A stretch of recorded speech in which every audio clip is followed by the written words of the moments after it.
All right, so basically what we did Monday, right, we just graphed. And I'm doing this on my TI-36X, which I can just type in exactly as I see it here, log base 4 x. But if you don't have this calculator, if you are working on a different one, you may need to set it up as a fraction. So remember, this would become log x over log 4. Again, that's optional. It's only if you don't have that capability in your calculator.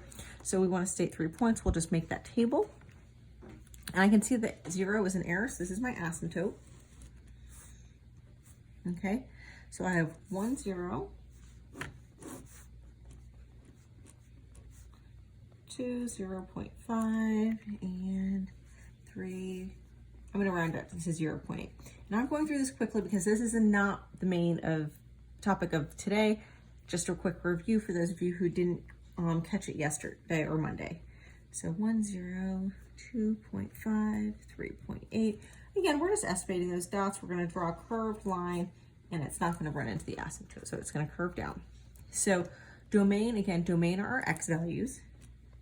Okay, so my x values can be any number bigger than 0. Okay, so my domain is from 0 to positive infinity, right? We're going in the positive direction.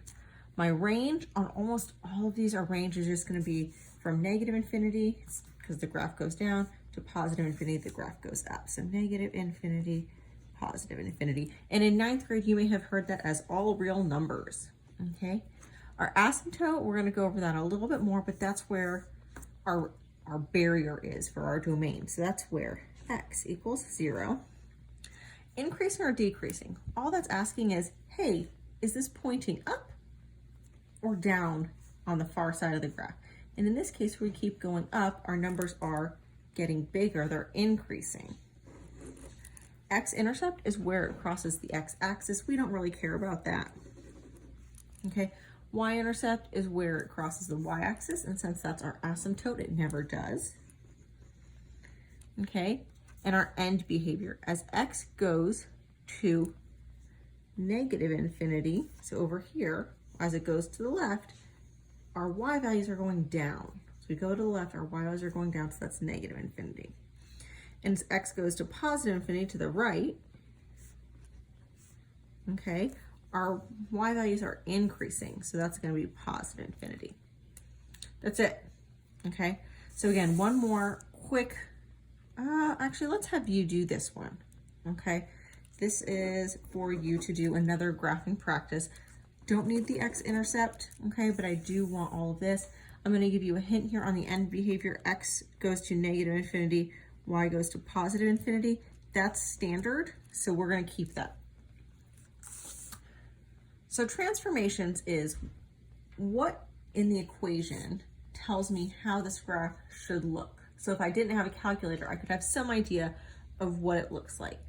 And so we have y equals negative log, and I don't care what our base is for this, x minus a parentheses plus h.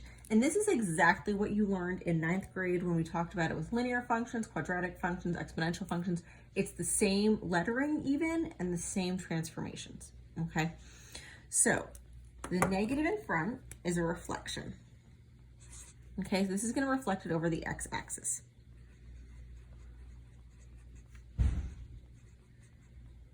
Okay, so if there's no negative, we don't say anything. Okay, it just is normal. But if there's a negative, we say reflect over the x-axis. I'm gonna reach over here, grab another pen. Okay, so this right here is gonna tell us if it moves left or right. And it's gonna move left if we see a plus a, and it's gonna move right if we see a minus a. So it's opposite, okay? And then I need one more pen here. This number at the end is going to move it up or down. If we see, it's going to go up if we see plus h, and it's going to go down if we see minus h. Okay? So those are our basic transformations. Okay, again, same as we saw in 9th grade. And I reference 9th grade a lot because that's where you last had me. So in this one, It looks basic. There's nothing in front, so there's no reflection. We have our X and we see a +2, so we know it's going to go left 2. Nothing at the end, so it's not going to move up or down. That's it. Okay? Here, notice the +2 is in the parentheses. Here, the +5 is outside the parentheses. So no reflection, no left or right. A +5 at the end means up 5. Okay, so I'm going to have you guys do number 3. Okay, we're not going to do 4, the transformation that we're not talking about. Okay, I'm going to do 5. Okay, so I see this has everything. That's why I want to do this one. So I see this negative in front. That's going to tell me it reflects.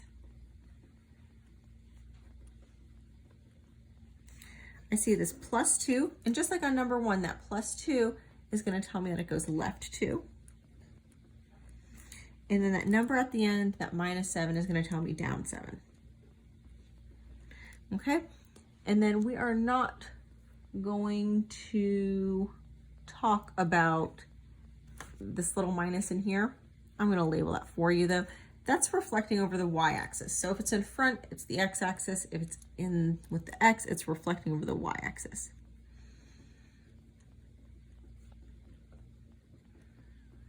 And this -4 at the end is going to tell me, what does that -4 at the end tell me? I want you guys to finish that. Easy.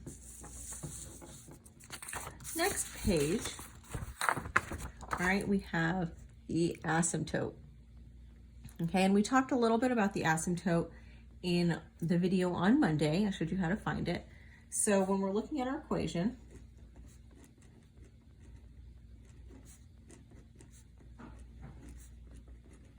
all I'm looking for when I look at the asymptote is this in the parentheses. What's there with x?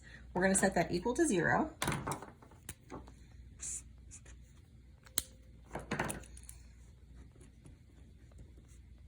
And we're going to solve. Okay, so I would add a to both sides plus a, and that's where I'm coming up with this x equals a thing. Okay. So on this one, I'm just going to do a few, and then I'm going to have you guys do the rest. It doesn't matter if we have a reflection, or we move it up, or we move it left and right. We're just going to follow the same rule. I'm going to take what's in the parentheses, so in this case, x plus 2, set it equal to 0, and solve. So in this case, I'd get x equals -2. And if you do enough of these, you might notice a little shortcut, so hopefully you're kind of paying attention. Here, it's just an x, so I'm going to say x equals 0, and there's nothing to solve. Okay. I'm going to have you all do 3. Okay. I'm going to do 4 because this one takes a little bit extra solving, and I want you to see that we do need to do all the steps in this case. So -x plus 3 equals 0. I'm going to subtract 3 from both sides. So I'm going to get -x equals -3. And a lot of people would just leave that -x there, and we can't. That's a -1x. So we have to divide by -1. And in this case, we're going to get x equals 3 is the asymptote. Okay, so just be careful there. So you all are going to do 5, and you're going to do 6. And remember, I don't care about anything outside the parentheses. So it's just the parentheses that I care about, okay? All the other symbols, don't care. Domain, those are our x values. We went over that on graphing, same with range. And end behavior, like I said, we're going to go from -infinity on the left to +infinity on the right, and then just decide what our y values are doing. Okay? So 3 and 4, again, I'm going to have you all do some of this. I'm going to fill in some, you're going to fill in some. So we're going to look at it and first talk about the transformations. Nothing in front. I have this +2 in the parentheses, so that means it goes left 2. And nothing at the end. That's the only transformation. Okay? You guys are going to do the points. Okay? And I'm just setting it up for you. Those are the x values that you should be using. Okay, so domain, range, asymptote. So asymptote right, we talked about it up here. This is where I'm going to take x plus 2, set it equal to 0, and solve. Okay, and our answer should always be x equals a number. And then last one, again, I'm going to give you guys a few hints, but I do want you to do it on your own. So when we talk about transformations, again, we're looking for, is there anything in front? Is there anything in the parentheses with x? Is there a number at the end? Okay, so in this case, I see there are going to be 2 transformations to write on this line. So 1, 2 transformations. Okay, we're going to do those 3 points on the graph. And again, I'm going to give you a hint what x values you should be using.